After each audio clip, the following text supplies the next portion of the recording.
안녕하세요. 법과정치 뉴 탐수론 진행하는 황승민입니다. 여러분들 지금 몇 월인가요? 저는 지금 겨울에 지금 촬영을 하고 있습니다.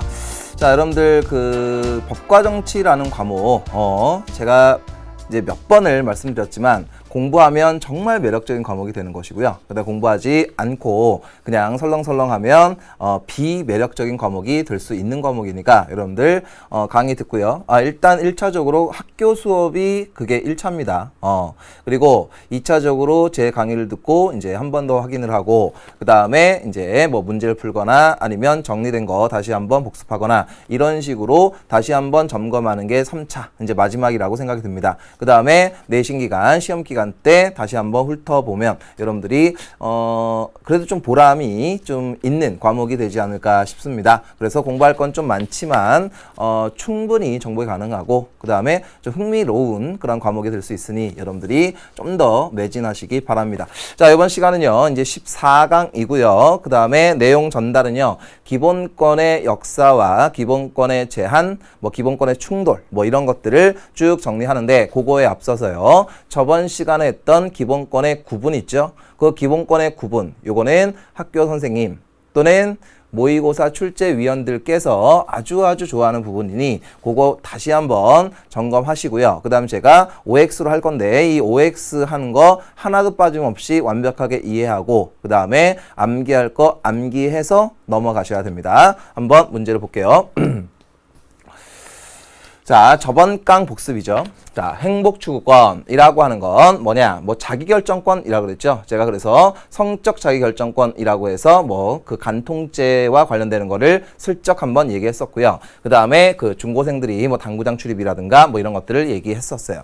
자, 행복추구권은 국가의 존재를 전제로 하지 않죠. 왜? 이 행복추구권이라든가 인간의 존엄과 같이 평등권, 자유권이라고 하는 건 포괄적 권리이면서 천부 인권이기 때문에 국가의 존재를 초월하고 국가 성립 이전부터 형성돼 왔던 국가 성립 이전부터 존재하던 그러한 권리죠. 그래서 이거는 X 하시면 되겠고요. 그 다음 사회권이라고 하는 건 이거는 생활권, 생존권, 그 다음에 뭐 복지 뭐 이러한 의미라고 그랬죠. 그래서 이거는 국가의 존재가 반드시 필요로 하고 있는 거죠. 그래서 국가가 없이는 국가 복지라는 건 없지 않습니까? 그렇기 때문에 이거는 국가의 존재를 전제로 하는 거 맞죠. 오.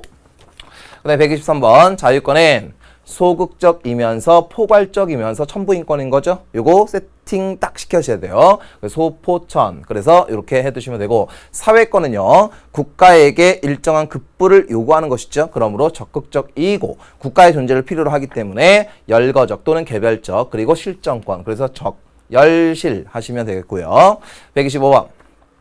참정권은 국가의 정책 결정 과정에 내가 적극적으로 참여하는 것이죠. 능동적으로 참여하는 것이죠. 그러므로 적극적, 열거적, 그 다음에 실정권, 열실, 청구권도 열실 하면 되겠죠? 하시면 되겠고. 그 다음에 127번. 자유권은 뭐냐? From the state. 국가의 간섭으로부터 멀어지고 싶은 것이죠. 그렇기 때문에 국가로부터의 자유. 사회권은 국가에 의한 자유. 참정권은 국가로의 자유 또는 국가의 자유, 국가의 자유 이렇게 되는 것이고요. 청구권이라고 하는 건 어떤 특정 기본권을 내가 침해받았을 때 그 침해받은 기본권을 구제받기 위한 수단과 절차이자 방법이다. 그래서 이 청구권은 그 청구권 행사 그 자체가 목적이 되는 게 아니죠. 자유권을 침해받았다라고 하면 자유권을 침해받은 경우 그 침해받은 자유권을 구제받기 위한 목적을 가지고 수단을 가는 게 청구권이죠. 그러므로 청구권은 그 자체로 목적이 되는 게 아니라 수단적 기본권인 거죠. 그러므로 X 하시면 되겠습니다. 됐죠? 그래서 요번에 한 거는 OX와 그 다음에 선택 이렇게 했으니까 여러분들이 잘 점검하시면 되겠고요. 자, 그러면 이번 시간에 이제 수업 모두에 말씀드렸듯이 이제 기본권의 구분을 우리가 배웠으니까 기본권의 역사, 그 다음에 또 뭡니까? 기본권의 뭐 제한, 그 다음에 기본권의 뭐 침해, 기본권의 충돌 이러한 사례를 가지고 제가 한번 정리해 드리도록 하겠습니다. 자, 여기로 한번 와 보십시오. 자, 이제 요 기본권이라는 게 있는데, 자, 저번 시간에도 말씀드렸던 내용인데, 자, 기본권이라고 하는 건 공권이라고 그랬습니다. 이거는 뭐냐? 개인이 국가를 상대로 누리는 권리라고 했죠. 이게 기본권인데, 그러면 여러분들 문제를 풀 때는 자, 뭘로 생각하고 문제를 풀면 되느냐? 기본권의 동의어 개인적 공권이긴 한데, 문제를 풀 때는 반드시 요 말을 기억해 놓고 풀면 편합니다. 자, 이거. 자, 이 기본권이라고 하는 건 헌법과 동의어다라고 생각하고 문제를 풀면 좋습니다. 왜? 헌법상에서 인정하는 권리라는 뜻이거든요. 그러므로 헌법이다라고 생각하시면 돼요. 그래서 그 전에 헌법의 기본 원리를 우리가 공부를 했을 때 헌법의 구성은 헌법의 머릿말, 전문이 있고요. 그 다음에 총강, 뭐 국가 형태라든가 이런 거. 그 다음에 기본권 파트, 그 다음에 통치기구 파트 이렇게 구분된다 그랬죠. 자, 그럴 때 이 기본권도 거기에 들어가니 이건 헌법이라고 생각을 하시면 돼요. 그런데 이 기본권 발달의 역사적 과정을 잠깐 훑어보도록 하겠습니다. 역사적 과정입니다. 여러분들 민본주의라는 말하고요, 민주주의라는 말 언어적으로는 같은 뜻으로 해석이 될 수 있거든요. 언어적으로는. 그런데 사회학적, 그 다음에 정치학적, 법학적으로는요, 여러분들 그 민본주의라는 말하고 민주주의라는 말은 엄연히 달라요. 자, 민본주의라는 말은 백성민이가 근본본이니까 백성이 근본이다. 그 다음 민주라는 말은 백성 민자가 주인 주자니까 백성이 주인이다. 거기서 거긴 것 같죠. 그런데 민본주의는 이거는 동양의 전통에서 비롯된 것이고, 그 다음 민주라는 말은 서양의 전통이라고 생각하시면 되는데, 민주가 뭐냐? 국민주권이라는 뜻이에요. 민본은요, 뭐냐? 이 나라를 다스림에 있어서 차마 어찌하지 못하는 마음, 두근두근 되는 마음, 불쌍한 사람 보면은 도와주고 싶은 마음에 의해서 통치하는 거. 이거는 절대 왕정 체제에서 이루어지는 거예요. 민본은. 민주는요, 국민주권. 지금 우리나라의 형태라고 생각하시면 돼요. 그런데 과정, 그러니까 기본권, 이거는 이제 민주주의, 국민주권에서 굉장히 중요한데, 이 과정을 공부할 때는 시민혁명하고 연동시켜서 얘기하시면 돼요. 자, 먼저 영국이 있어요. 그 다음에 순서대로 미국이 있죠. 그 다음에 프랑스가 있어요. 자, 우리가 시민혁명의 역사를 간단하게 배웠습니다. 자, 근데 과정이 있는데, 영국은요, 1215년, 13세기 초반이죠. 이 1215년에 대헌장이라는 게 나오고요. 그 다음에 17세기 들어서 권리청원. 그러니까 청교도혁명과 관련이 있는데, 권리청원, 그 다음에 권리장전. 이건 명예혁명과 관련 있죠. 이러한 것들을 통해서 개인의 자유와 권리를 보장하게 된다. 이런 것들을 기억하시면 돼요. 자, 그리고 미국 같은 경우에는 뭐냐? 독립선언서거든요. 이 독립선언서, 여기서 뭐 천부인권을 얘기한다. 뭐 이런 것들. 그 다음에 인간과 시민의 권리. 뭐 이라고 하는 이 인권선언, 프랑스 혁명을 통해서 뭐 천부인권을 얘기하였다. 뭐 이런 것들 우리가 배웠던 것이고요. 여기서는 제가 이제 중요하다고 생각하는 게 무엇이냐? 독일을 기억하셔야 돼요. 독일의 바이마르 공화국의 헌법입니다. 자, 독일 바이마르 공화국의 헌법이에요. 이거 중요합니다. 이 독일 역사를 보면은요, 굉장히 흥미진진해요. 굉장히 흥미진진한데, 막 1차 대전도 전범국이고요. 그 다음에 2차 대전도 일으켰고요. 그쵸? 그래서 이제 뭐 2차 대전에서 뭐 여러 가지, 사연들이 굉장히 많지 않습니까? 그런데 이 바이마르 공화국의 헌법이요, 언제냐? 1919년이에요. 1919년. 20세기 전반부거든요. 자, 여러분들, 이 1919년에 우리나라에 무슨 일이 있었습니까? 한국사를 안 하니까, 그쵸? 이런 걸. 한국사 공부를 하셔야 됩니다. 알겠죠? 여러분들 반드시 해야 되는 거 아닙니까? 그쵸? 필수 아닙니까? 1919년. 이거는 우리나라 3.1 만세운동, 유관순 누나, 아이고 힘들어. 일본 때문에 뭐 이거 아닙니까? 그래서 이 3.1 운동이 일어났을 텐데, 그때 독일에서 바이마르 공화국에서 헌법을 만들었는데, 그 헌법의 내용이 아주 특이한 게 딱 규정됐어요. 그게 뭐냐? 바이마르 헌법에서 세계 최초로 사회권이 규정이 됩니다. 사회권. 사회권. 사회권이라고 하는 건 사회적 약자를 배려하는 그러한 권리입니다. 됐습니까? 그래서 근로권이 여기서 규정이 됩니다. 알겠어요? 그래서 독일의 바이마르 헌법에서 사회권을 최초 명문화시켰다. 이거 하나 기억하셔야 되고요. 근데 국제연합의 세계인권선언 등을 통해서 우리의 자유와 권리와 같은 기본권을 규정을 하였다. 이런 것들 간단하게 보시면 될 내용이고요. 자, 그러면 이제부터 요 내용은 뭐 간단한 내용이니까 이제부터 본론으로 들어가도록 하겠습니다. 자, 여러분들 이 기본권에서요. 기본권에 침해가 있고요. 기본권에 침해가 있고요. 그 다음 기본권의 충돌이 있다. 요거 구별해 놓으셔야 됩니다. 구별해 놓으셔야 됩니다. 자, 요거는요. 시험 문제를 출제하시는 분들은 굉장히 마음이 두근두근 될 수밖에 없는 부분이거든요. 왜? 딱 출제를 하면은 여러분들 그 수험생 그 이제 고등학생들 이런 걸 딱 보면은 느낌이 잘 안 오거든요. 그래서 출제하시는 분들은 이 부분을 보면 두근두근 됩니다. 출제하면은 애들이 조금 괴로워할 텐데 이런 이제 마음을 이제 갖게 되거든요. 그러니까 잘 정리하셔야 되는 부분입니다. 자, 이 기본권의 침해라는 말은 무엇이냐? 이거예요. 국가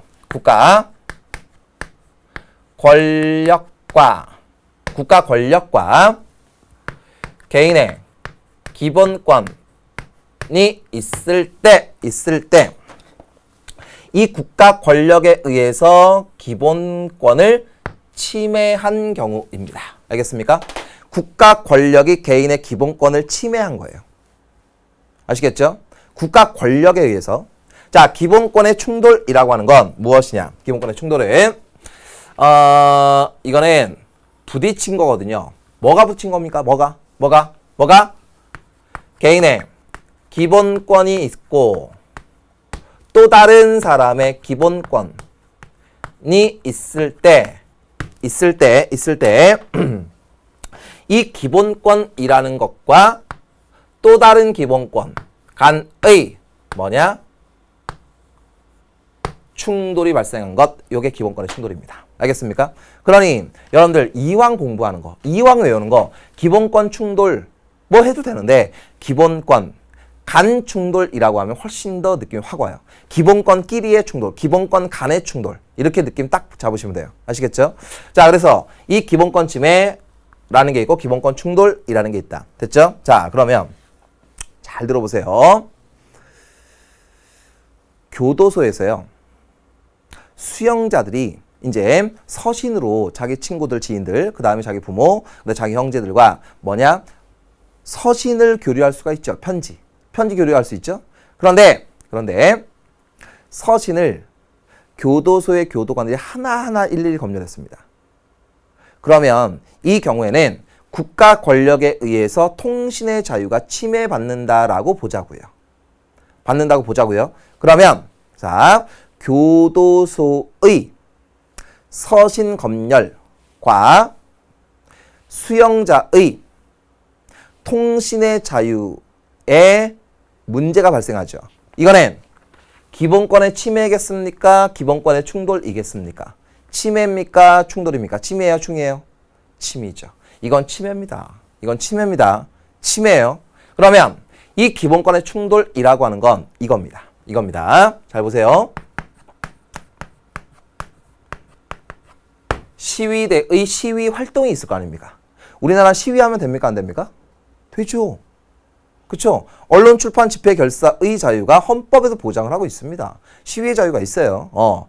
그렇죠? 다만 그 전에 한번 얘기했죠. 시위할 때는 신고를 해야 되는 경우가 있는 거죠. 자, 그리고 그 시위대의 시위 현장에 가게들이 있을 거 아닙니까? 가게들. 영업소가 있을 거 아닙니까? 점포들. 그러면 점포의 주인들이 있겠죠. 점포의 주인들. 자, 그러면 이 시위대는 점포의 주인들과 기본권이 충돌할 수가 있어요. 충돌할 수 있어요. 그래서 선생님 때만 해도 이제 시위가 지금보다 조금 많았었거든요. 많았었는데 이 시위대의 그 주장은 뭐겠습니까? 집회의 자유, 결사의 자유가 있는 거죠. 됐습니까? 자유권입니다. 자유권입니다. 그쵸? 그리고 점포의 주인은 이 시위대의 시위로 인해서 영업에 방해를 받을 수 있는 거 아닙니까? 그쵸? 이러한 주장할 수 있죠. 자, 그러면 이 점포의 주인들이 주장할 건 뭐겠습니까? 이거겠죠. 재산권 행사 또는 영업의 자유, 이런 것들이 충돌할 수가 있죠. 됐습니까? 그럼 영업의 자유라든가 재산권 행사 둘 다 자유권이죠. 그러면 시위대가 주장하는 거 자유권.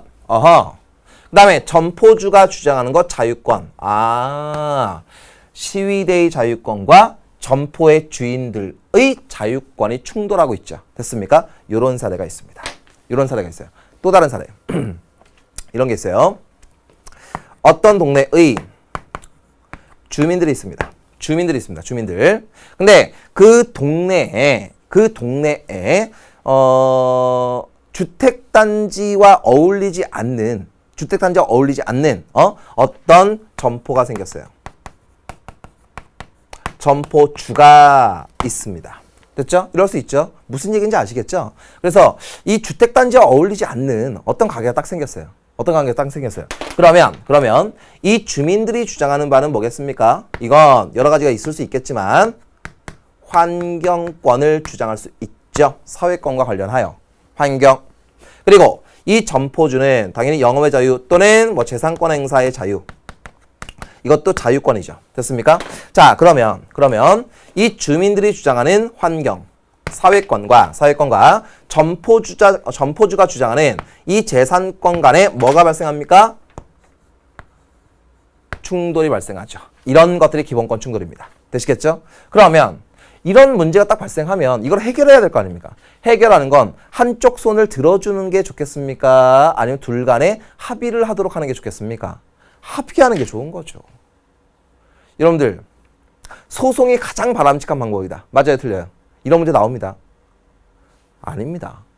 당사자 간의 합의가 가장 좋은 방법이에요. 가장 좋은 방법입니다. 그래서 제가 강의를 하고 그다음에 종강할 때 술 사주세요. 그러면 제가 많이 사줘요. 사실은 이제 나이가 된 애들이니까. 그런데 이제 3월 그리고 이제 4월경에 이제 어떤 그 문자가 오냐면 선생님 이만해서 문자 드립니다. 제가 이렇게 전세 또는 월세로 살고 있는데 집주인이 이렇게 하는데 어떻게 해야 될까요? 그럼 우리가 배운 대로 하면 돼요. 배운 그대로 하시면 되는데 그거보다 훨씬 좋은 게 무엇이냐? 훨씬 좋은 거는 집주인과 당사자 간의 합의가 제일 좋아요. 그래서 제가 맨 먼저 이제 그 친구들한테 얘기해 드리는 게 이런 걸 얘기해요. 아줌마한테 가서 좋은 게 좋은 거다. 이런 식으로 말을 예쁘게 해라. 이렇게 해야지 뭐 문제 생겼다고 해서 바로 소송 제기하고 뭐 소장 접수하고 막 피고 원고 대고 이런 건 바람직한 건 아니에요. 최후의 수단이죠. 최후의 수단. 자, 그러면 이 문제가 생겼을 때 가장 바람직한 방법은 뭐겠습니까? 합의예요. 합의. 그래서 이 기본권 충돌에서 가장 바람직한 방법은 둘 간의 합의가 가장 좋다. 규범 조화적 해석. 이게 가장 바람직한 방법이에요. 합의라는 뜻이에요. 규범 조화적 해석이라는 게. 그런데 이 규범 조화적 해석을 해도 안 돼요. 그럼 뭘 해야 되겠습니까? 저울질해야죠. 어느 쪽이 훨씬 더 중요한지 저울질해야죠. 그래서 둘 간의 이익을 형량해야 되겠죠. 됐습니까? 이익 형량. 이건 뭡니까? 둘 간의 이익을 저울질한다는 뜻입니다. 되시겠죠? 그래서 이 규범조화적 해석이라고 하는 거는 가장 바람직한 방법으로서 합의하는 것이고, 그다음 이거는 한쪽 손을 들어주는 것이다. 이렇게 하시면 되겠습니다. 됐죠? 뭐 이런 사례도 있겠죠. 여러분들 양심적 병역 거부라는 게 있어요. 그쵸? 뭐 특정 종교와 좀 관련이 있죠. 근데 이 양심적 병역 거부를 하시는 분들이 있고, 그다음에 다른 국민들은 이런 생각을 할 수도 있죠. 아니, 니들은 뭔데 안 가니? 나도 가는데 다 가는데 너는 왜 안 가니? 라고 주장하시는 분들이 있을 거 아닙니까? 그러면 둘 간의 자유권과 평등권 간의 충돌이 발생할 수 있는 거죠.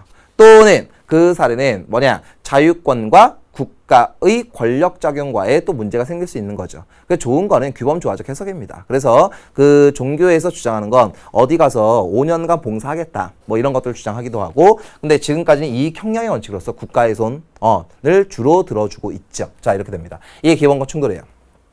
자, 그런데 여기 기본권의 침해가 있을 거 아닙니까? 이 기본권의 침해인데 이 기본권의 침해가 이루어졌을 때 자, 뭘 해야 되느냐? 자, 이런 것들을 할 수 있죠. 청원을 할 수 있어요. 청원 우리가 배웁니다. 따로 청원. 청원이라고 하는 건 뭐냐? 문서로서 입법 청원, 파면 청원 뭐 이런 식으로 나의 기본권을 구제받을 수 있다. 그리고 재판을 통해서 그 다음에 뭐냐? 헌법 소원을 통해서 그 다음 행정심판을 통해서 수없이 많은 걸 쓸 수가 있습니다. 됐죠? 뭐 국민권익위원회 뭐 이런 것들을 통해서 뭐냐? 기본권 침해를 구제받을 수 있습니다. 되시겠죠? 뭐 이런 것들을 간단하게 보시면 되겠고요. 자, 그래서 여러분들 기본권 침해와 그 다음에 기본권의 충돌 요 두 사례를 구별해서 정리하라고 제가 한번 말씀드렸고요. 자, 이제 정리할 거 요거를 간단하게 볼게요. 요게 제가 기본권의 효력이라는 거 요걸 정리해 드리는데, 자, 이거는요 배우는 학교도 있고요 배우지 않는 학교도 있으리라고 생각을 합니다. 그래서요 제가 최대한 적절하게 너무 어렵지 않게 정리하고 넘어가도록 하겠습니다. 기본권의 효력. 자, 이 기본권의 효력이라고 하는 건 자 뭐냐? 자, 이런 뜻이에요. 자, 이 기본권이라고 하는 건 대체 누구에게 효력을 미치느냐라는 걸 얘기합니다. 누구에게 효력을 미치느냐? 기본권은 자, 제가 누누이 말씀드렸어요. 기본권이라고 하는 건 국가 권력을 향해서 요구하는 거라 했죠. 됐습니까? 국가 권력을 향해서. 그러면 이 기본권의 효력은 이 대는요 대하여 할 때 대예요. 알겠습니까? 대하여. 그러면 이 기본권의 효력이라고 하는 건 대국가적 효력이라는 게 있고요. 이건 적절히 그냥 수업하고 빠르게 넘어갈 겁니다. 그 다음 대사인적 효력이라는 게 있습니다. 요 대자는요 대하여입니다. 자, 그러면 이 대국가적 효력이라고 하는 건 국가에 대해서 기본권의 효력이 있느냐라는 뜻이고요. 그 다음 대사인적 효력은 개인에 대해서, 사인에 대해서, 개인에 대해서 기본권의 효력이 있느냐라는 것입니다. 그러면 이 둘을 구별 한번 해볼 터이니까 여러분들이 이해만 하시면 돼요. 외울 거 없어요. 자, 이 대국가적 효력, 대사인적 효력 중에 일단 대국가적 효력은 있겠습니까? 없겠습니까? 기본권을 가지고 국가에 대해서 막 주장할 수 있냐는 얘기입니까? 있냐는 얘기입니다. 주장할 수 있는 것이죠. 그러니까 당연히 뭐냐? 효력이 있어요. 효력이 있어요. 없지 않습니다. 그러면 개인에게 권리를 침해받았을 때, 개인에게 기본권 침해받았을 때 그 개인에게도 기본권을 주장할 수 있느냐라는 것이거든요. 그러면 이 대사인적 효력, 이것도 효력이 있다라고 얘기합니다. 왜 있느냐?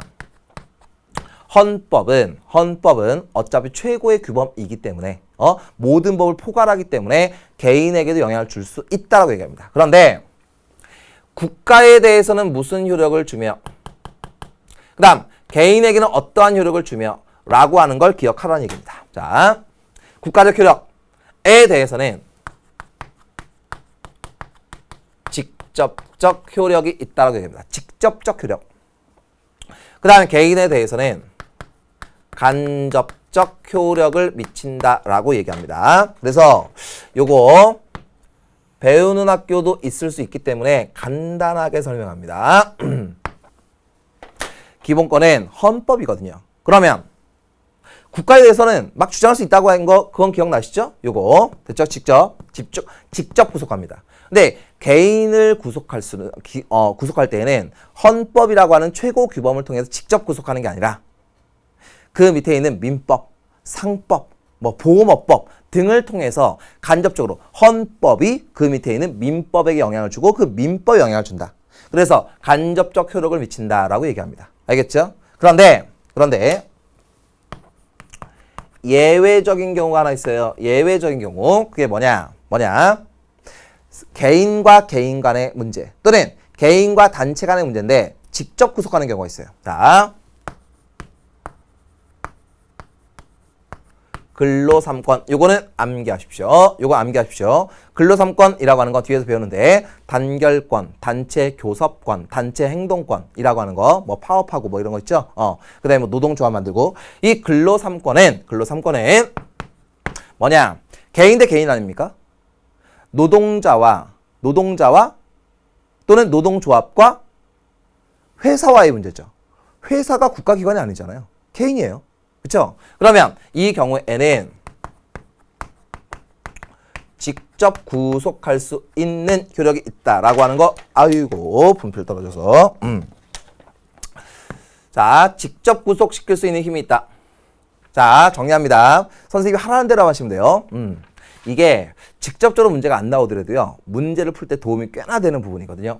자, 기본권의 효력은 국가에 대해서는 강력한 힘이 있다. 직접 구속. 됐죠? 직접 효력. 근데 개인에 대해서는 헌법, 민법이나 상법 등을 통해서 간접적으로 영향을 준다. 됐죠? 여기까지 어렵지 않아요? 그런데 근로3권일 경우에는 개인과 단체 간의 문제이지만 이거는 직접 구속이다.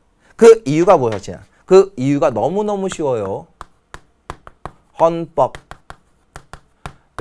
근로3권과 관련하는 헌법 규정이 있기 때문입니다. 알겠죠? 헌법 규정이 있어서예요. 됐죠? 그래서 이 부분은요, 간단하게 이렇게 기억해 두시면 되지 않을까 싶고요. 이제 오늘 배우는 것 중에 가장 중요하다고 얘기할 수 있는 이 기본권의 제한과 관련해서 저쪽으로 가서 정리 한번 해 드릴게요.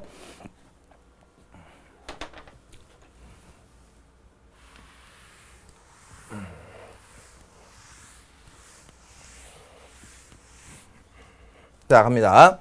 자, 이 기본권의 제한인데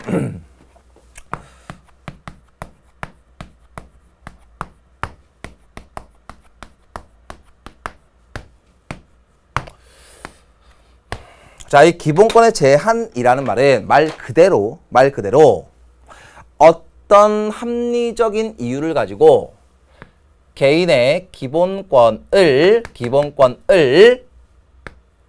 살짝쿵 제한한다라는 얘기입니다. 알겠습니까? 어떤 이유와 수단이 있어야 돼요. 이유와 수단이 있어요. 자, 그래서 헌법 규정이 어떻게 되어 있느냐 하면 자, 이렇게 되어 있어요. 국가 안전 보장이라는 목적을 달성하기 위해서 국가 안전 보장이에요. 그리고 국가의 질서를 유지하기 위한 목적 달성을 위하여 그리고 공공 복리라는 목적을 달성하기 위하여 라고 하는 말을 합니다. 요거 암기하셔야 돼요. 국가의 안전보장, 질서 유지, 공공복리의 차원에서 그 개인의 기본권을 제한하고 싶을 때입니다. 필요한 경우에, 이런 목적을 달성하기 위해서 필요한 경우에 하는데 이 목적 달성을 위해서 기본권을 제한하고 싶다고 해서 아무렇게나 하는 게 아니고요. 아무렇게나 하는 게 아니라 이거는 반드시 법률이라고 하는 수단을 가지고 기본권을 제한해야 됩니다. 법률이라는 수단을 활용해야 돼요. 법률입니다. 국회가 개정한 법률에 의해서 개인의 기본권을 제한할 수가 있습니다.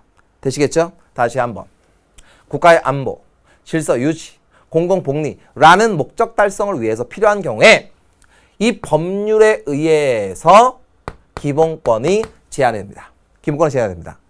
하지만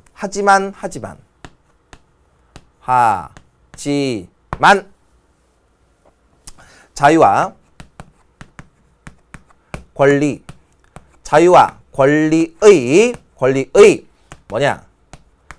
본질적 내용은 절대 침해할 수 없다라고 얘기를 합니다. 자, 다시 한번. 하지만 자유와 권리의 본질적 내용은 침해할 수 없다라고 얘기합니다. 그럼 이건 또 무슨 얘기냐? 인간은 존엄과 같이 행복 추구 이런 것들은 침해할 수 없다는 얘기예요. 무슨 얘기인지 아시겠죠? 자, 그러면 요 세 가지는 기본권 제한의 내용상의 한계겠죠.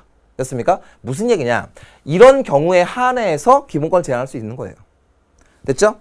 그리고 이 법률이라고 하는 건 이거는 수단의 한계예요. 수단. 법률 이외에는 개인의 기본권을 침해할 수 없다는 얘기입니다. 이해가 되시죠? 그리고 이거는 자유와 권리의 본질적 내용을 침해할 수 없다. 이것도 내용상의 한계겠죠. 뭐냐?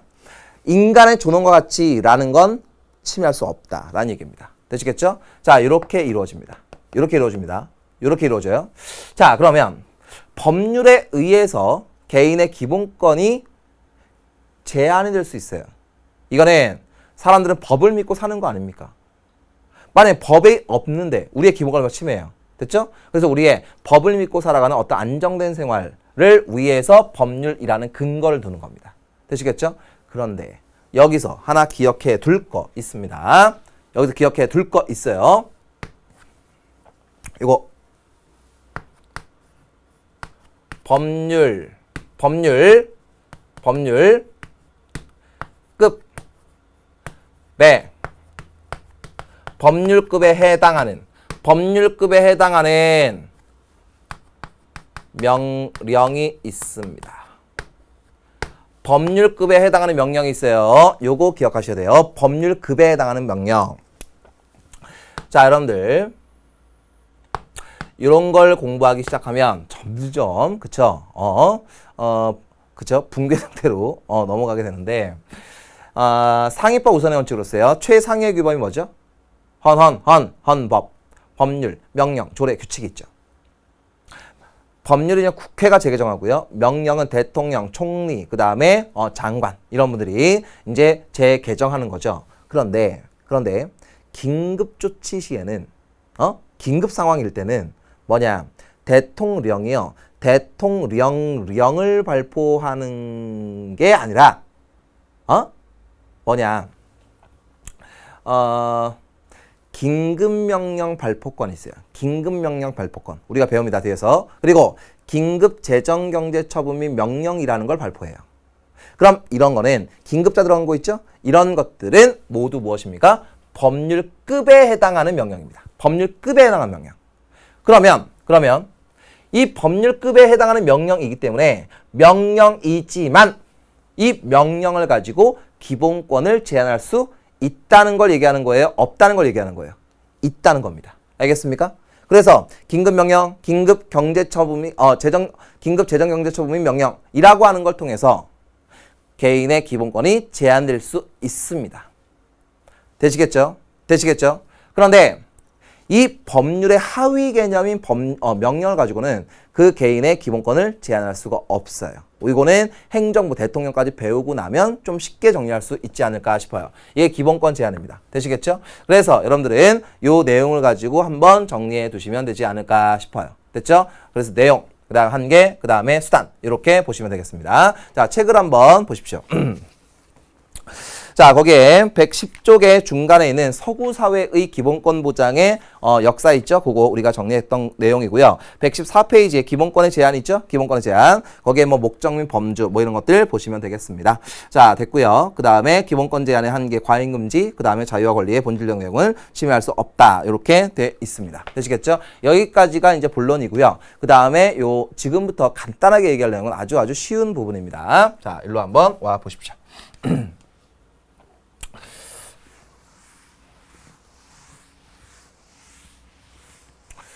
자, 여러분들 의무가 있어요. 의무가 있습니다. 자, 선생님 초등 때는요 4대 의무를 외웠었던 것 같아요. 4대 의무. 그런데 여러분들 이 의무는 6대 의무예요. 6대 의무인데, 자,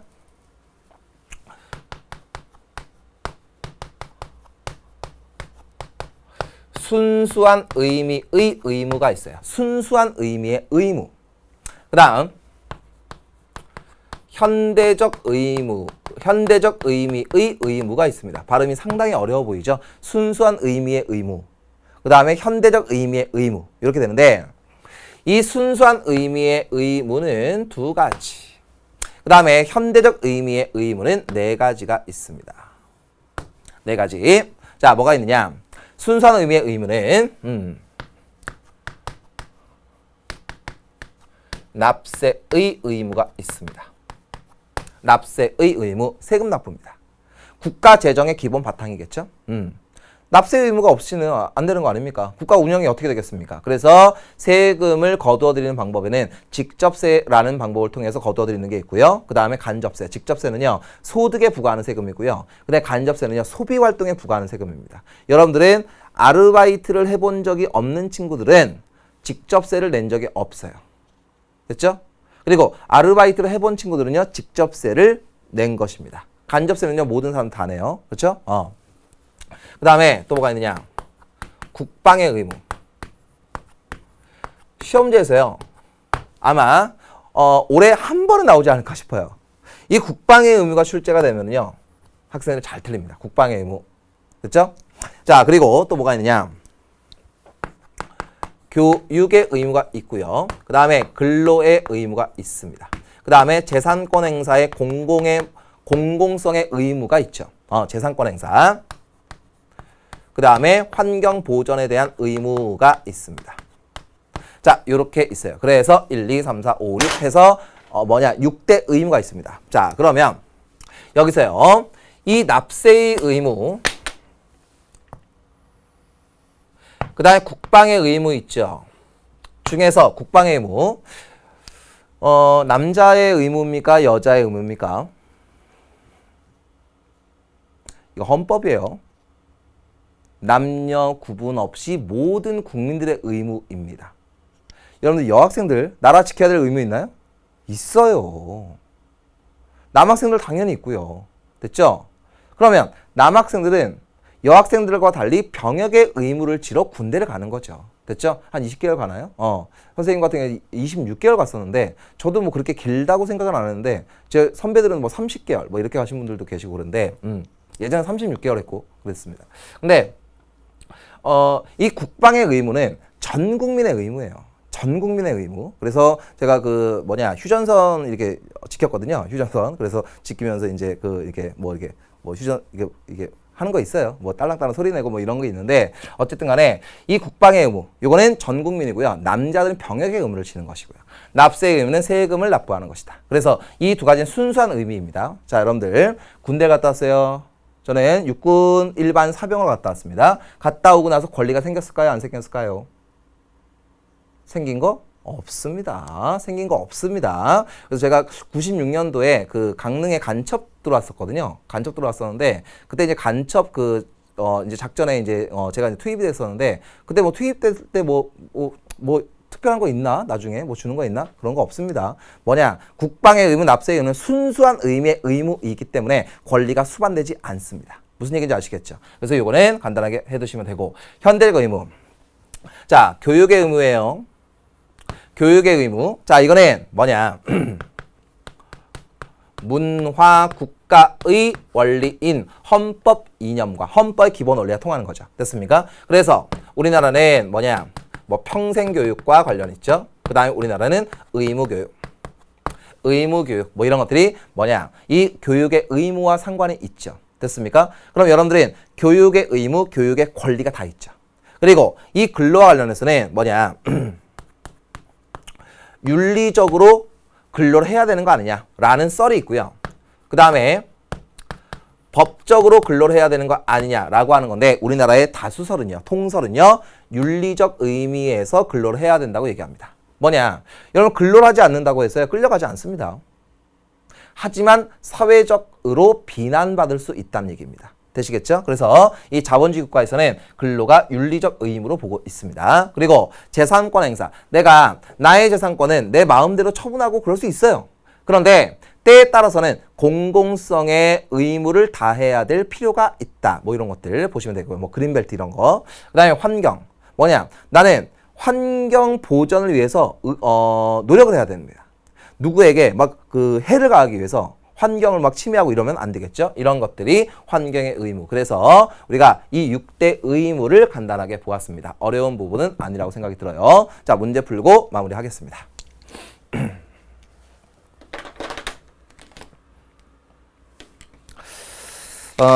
자, 문제를 한번 보겠습니다. 갑은 징역형을 선고받고 교도소에 수감 중 교도소 내 수용자 무인 접견 관리 시스템이 갖춰지면서 가족과 화상 접견을 할 수 있게 됐다. 그러나 교도소장의 화상 접견을 10분의 1을 단축시키는 것은 인간의 존엄과 가치를 침해한다. 헌법소원을 청구했다. 수용자들이 접견 교통권을 골고루 보장하기 위한 행정 목적에 따른 필요 최소한의 제한이라며 갑의 청구를 기각하였다. 받아들이지 않았다는 얘기죠. 자, 기억.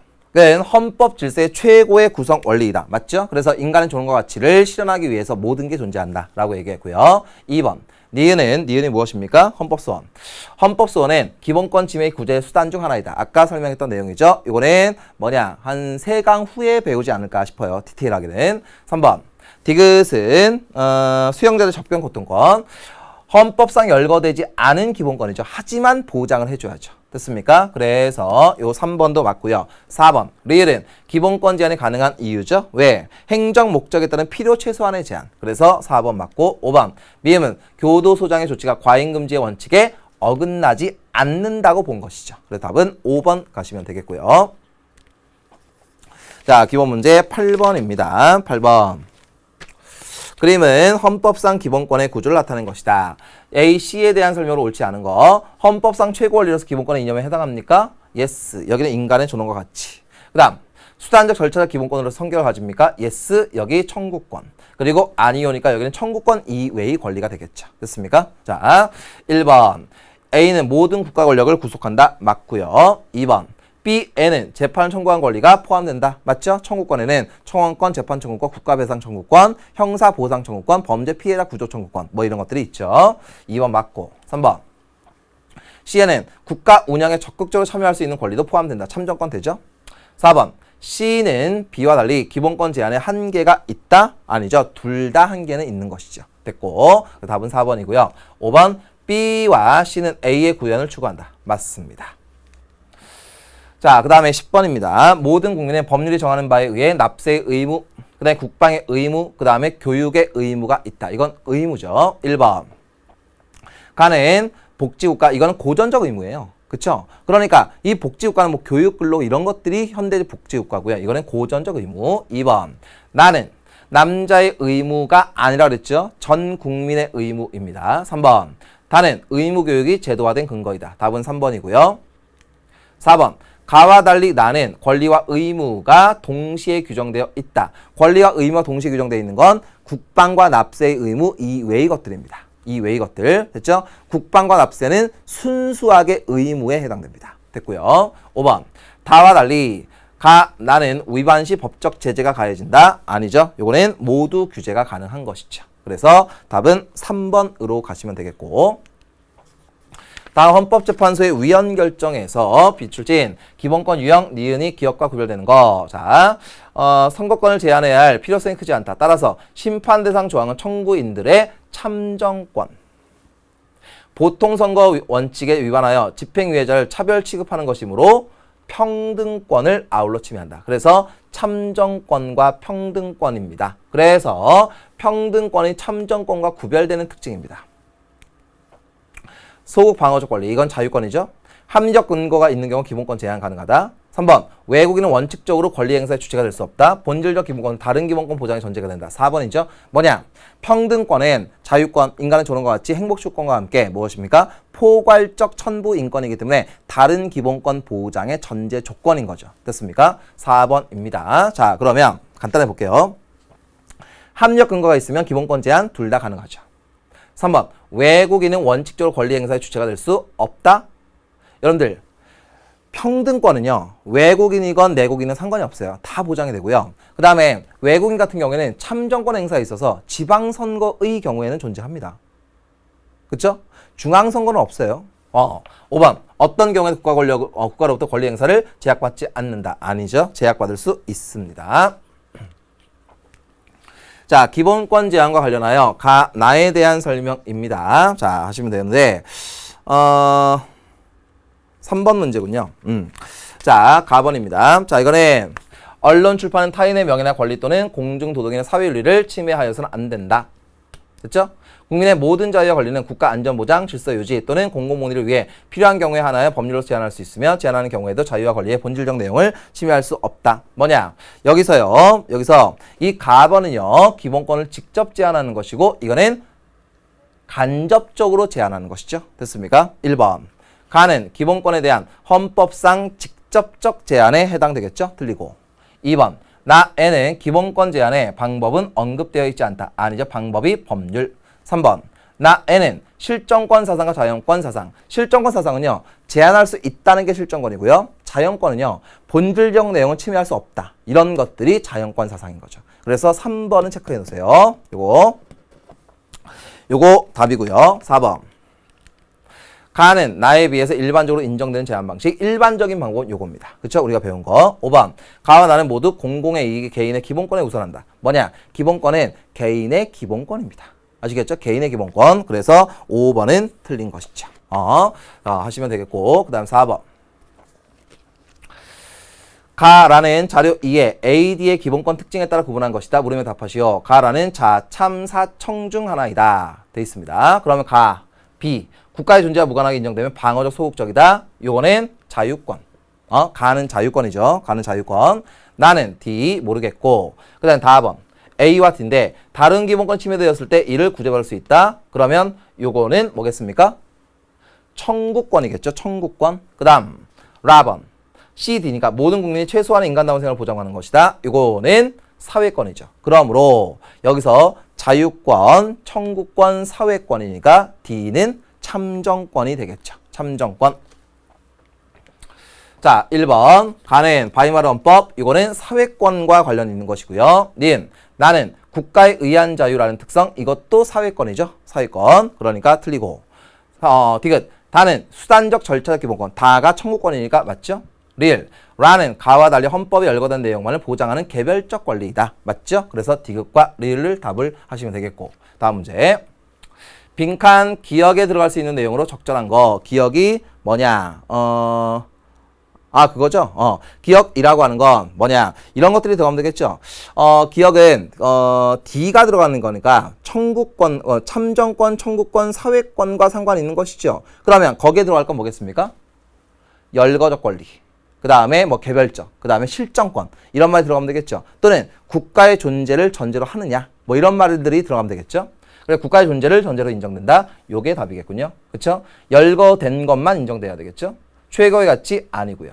근대 자본주의 모순 해결하기 위한 과정. 이건 사회권이죠. 5번. 국가에 대해 일정한 행위를 적극적으로 요구할 수 있는 거. 이건 사회권 또는 청구권과 관련이 있을 수 있죠. 됐습니까? 그래서 답은 1번으로 가시면 되겠습니다. 자, 그래서 이번 시간에 한 거 정리해보면 기본권의 충돌, 기본권의 제한 이걸 간단하게 보시면 되겠고요.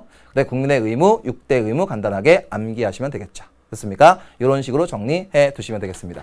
자, 이번 시간에 기본권과 그 다음에 국민의 의무 요거를 정리했는데 여러분들 공부할 게 좀 있거든요. 여러분들 한번 복습 칼같이 한번 해주시고요. 다음 시간은요. 국가기관과 상관 있는 내용을 정리하도록 하겠습니다. 수고하셨습니다.